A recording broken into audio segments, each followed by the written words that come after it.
Stephen, what an opening day at Seaview. I hope your heart rates came down a wee bit, and hopefully that's just a game for the curtain raiser of the season. Maybe can't do that every week, but what a game and what a result.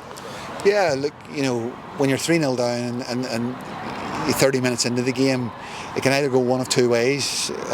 You'll either lose the game 6 or 7, or you can fight your way back into this game, and that really shows the hunger and the desire of this team. We made 2 or 3 critical errors in the game. It wasn't that we were getting cut open, from the day dot.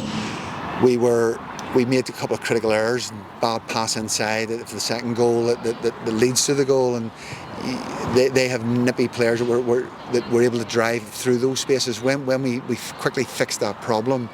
But the comeback was sensational. We really should have scored the third goal when it hits the crossbar and the keeper makes a worldly save on the line.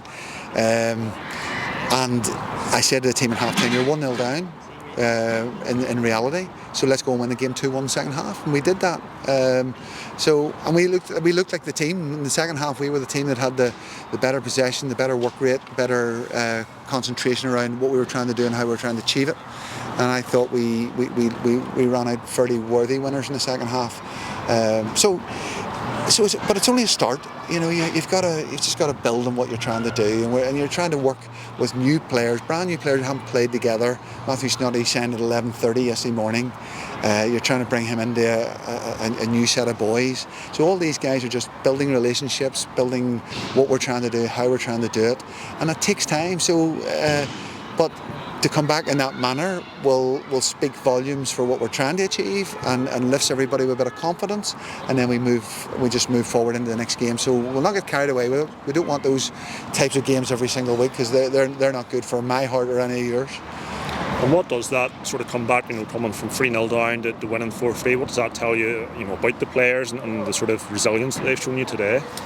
Well, it tells you that you've got experienced pros in your dressing room that know that how a game of football works, and not to panic in certain situations, and just keep encouraging others to do well. And when you have the players, the Paul Heatleys of this world, the Danny Gibsons of this world, you saw in Adam Leckie a player who's playing at 80% fitness right now after a year out, and he led the line superbly well today.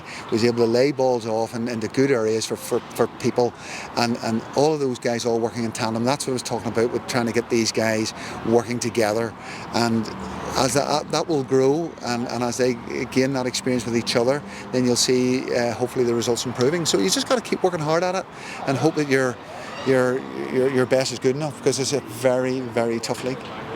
You mentioned Matthew Snoddy, obviously only coming in very late sort of yesterday, just in time to start the game today. What can you tell us sort of about his signing and performance today?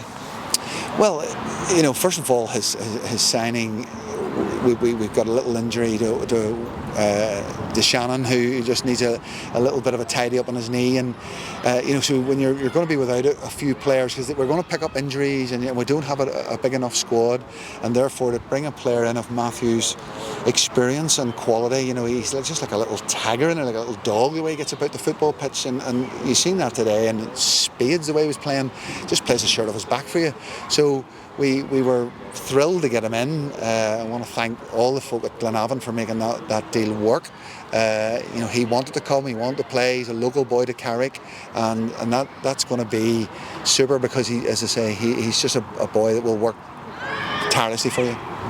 And lastly, Stephen, there was maybe a wee bit made of your return to Seaview and the build-up to the game. What was it like for yourself, sort of coming back here, and did you manage to steer yourself into the right changing room before kick-off? Well, no, that was all normal for me. It was just a normal game. We've done all the pleasantries in the 2 games at Carrick. It's been a wee while now, so there was no fuss.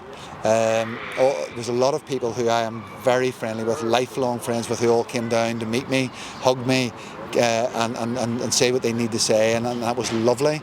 Obviously there was 1 or 2 who overstepped the mark, but that's life. And you just get on with it. That's football, and you play the game, and because it is only a game, and the lifelong friendships will always be there, and that's how it should be. Stephen, well done, and thank you.